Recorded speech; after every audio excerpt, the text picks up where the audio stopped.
The worldwide impact of Mohandas Gandhi's philosophy of peace is often discussed, but these days it's his grandson, Dr. Arun Gandhi, who encourages people not to ignore individual responsibility in promoting a nonviolent world. Speaking here in Aurora last week, Dr. Arun Gandhi passed on wisdom he learned from his grandfather, whom he lived with as a child.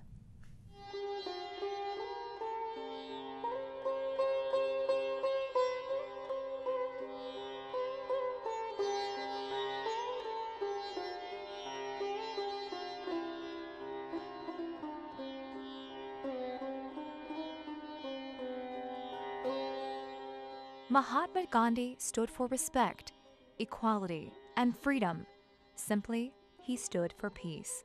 And while Gandhi was assassinated over 6 decades ago, his grandson Arun Gandhi has made it his life mission to carry on his grandfather's legacy. For years, Dr. Arun Gandhi has traveled the world advocating for nonviolence and peace.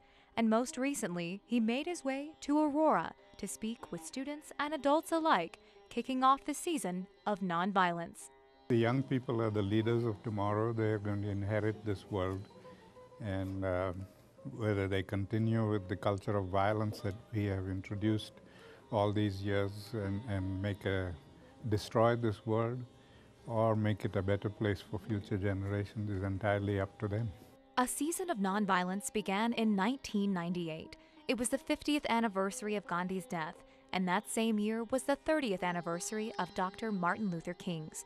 In light of those tragic assassinations, Arun Gandhi and his wife decided to start a season of nonviolence. Inspire communities all over the country to do whatever they could to take us a few steps closer to the dream that both the people shared, both Gandhi and King shared, which was to create a society where peace and harmony would prevail.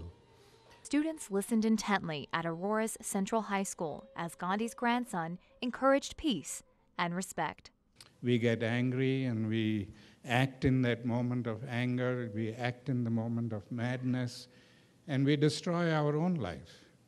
We may destroy the life of the person who caused the anger, but in the process we destroy our own life. I hope that they walked away with some hope, because I think that our youth today, they don't have a lot of hope that the world is going to be different than what it looks like today. The really big message that stood out to me was the message that through violence, there's a lot of negative energy, and if we channel all that negative energy to become positive energy, it makes us better people, but not only that, but on a larger scale, it makes the whole world and society a better place. After his message, students spoke about their experience meeting Arun Gandhi and the impact of his words. It's a historical thing. I mean, he lived with Mahatma Gandhi. I mean, he was there with him and he learned by him. So I think this is one of the best ways to learn, and taking what he said and just implementing that to others, I think that's what's most important, and to help others see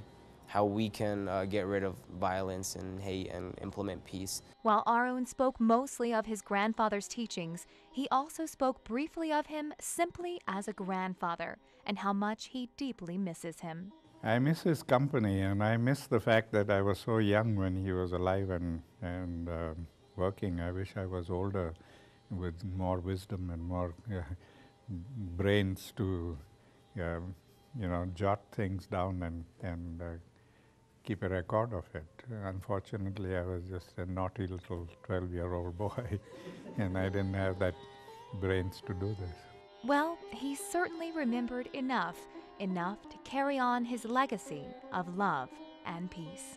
I today value all the things that he taught me, and I think that transformed my life, and I hope it will transform the lives of people I share this message with. Gandhi now lives in the U.S. and is the founder of the M.K. Gandhi Institute for Nonviolence at the University of Rochester, New York. You can learn more about Arun Gandhi and his teachings of nonviolence at gandhiforchildren.org. You can see Dr. Gandhi's entire speech on YouTube. That's youtube.com/The Aurora Channel.